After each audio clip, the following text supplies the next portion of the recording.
Hi, welcome to my channel. ഞാനിന്നിവിടെ വന്നിരിക്കുന്നത് ഒരു അടിപൊളി പയറുതോരൻ്റെ റെസിപ്പി ആയിട്ടാണ്. അതെങ്ങനെ നമുക്ക് വീട്ടിൽ തയ്യാറാക്കാമെന്ന് നോക്കിയാലോ. അതിനായിട്ട് ഞാനിവിടെ കുറച്ച് ബീൻസും ഒരു ക്യാരറ്റും ചെറുതായിട്ട് കട്ട് ചെയ്ത് വെച്ചിട്ടുണ്ട്. അതിനുശേഷം അര സവാളയും ഒരു പച്ചമുളകും നമ്മുടെ എരിവിനനുസരിച്ച് എടുക്കാം കേട്ടോ. പിന്നെ കുറച്ച് കറിവേപ്പിലയും പിന്നെ ആവശ്യത്തിന് കടുകും. അതിനുശേഷം ഒരു മൺചട്ടി അടുപ്പത്ത് വെച്ച് അത് ചൂടാവുമ്പോഴത്തേക്ക് അതിലോട്ട് 1 ടീസ്പൂൺ ഓയിൽ ഒഴിച്ച് കൊടുക്കാം. ഓയിലൊന്ന് ചൂടായി വരുമ്പം നമുക്കതിലോട്ട് 1/4 ടീസ്പൂൺ കടുക് ചേർത്ത് കൊടുത്ത് അതൊന്ന് പൊട്ടി വരുമ്പോഴത്തേക്കും നമുക്കതിലോട്ട് എടുത്തു വച്ചിരിക്കുന്ന പച്ചമുളക് ആഡ് ചെയ്ത് കൊടുക്കാം. അതിനുശേഷം ആ എടുത്തു വച്ചിരിക്കുന്ന കറിവേപ്പിലയും കൂടെ ചേർത്ത് കൊടുത്ത് നല്ലതുപോലെ ഒന്ന് ഇളക്കി കൊടുക്കുക. എടുത്തു വച്ചിരിക്കുന്ന സവാളയും കൂടെ ചേർത്ത് നല്ലതുപോലെ ഒന്ന് വഴറ്റി കൊടുക്കണം. അതിനുശേഷം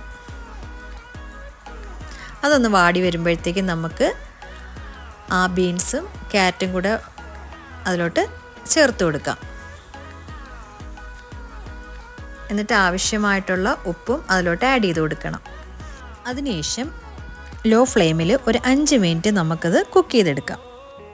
അപ്പോഴത്തേക്കും അരപ്പിനുള്ളത് നമുക്ക് തയ്യാറാക്കിയെടുക്കാം.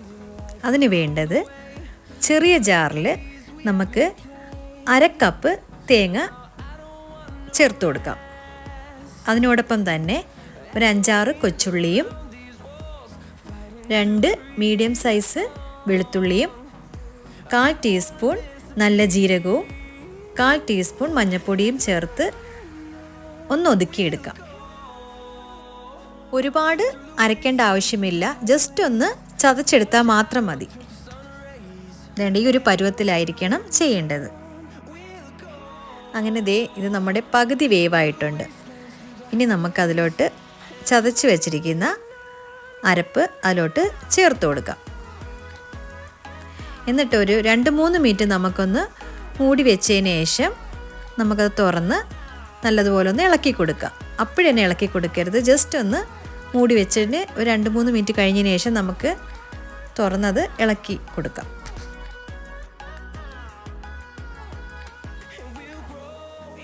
കുറച്ച് ഉപ്പിൻ്റെ കുറവുണ്ടായിരുന്നു, അതുകൂടെ നമുക്കിതിലോട്ട് ചേർത്ത് കൊടുത്ത് ഒന്ന് ഇളക്കി ഒരു 2-3 മിനിറ്റ് കൂടെ നമുക്കൊന്ന് മൂടി വെച്ച് കുക്ക് ചെയ്ത് എടുക്കാം. അങ്ങനെ നമ്മുടെ തോരൻ ഇവിടെ റെഡി ആയിട്ടുണ്ട്. ചോറിൻ്റെ കൂടെയൊക്കെ കഴിക്കാൻ പറ്റിയ ഒരു അടിപൊളി തോരനാണ് കേട്ടോ.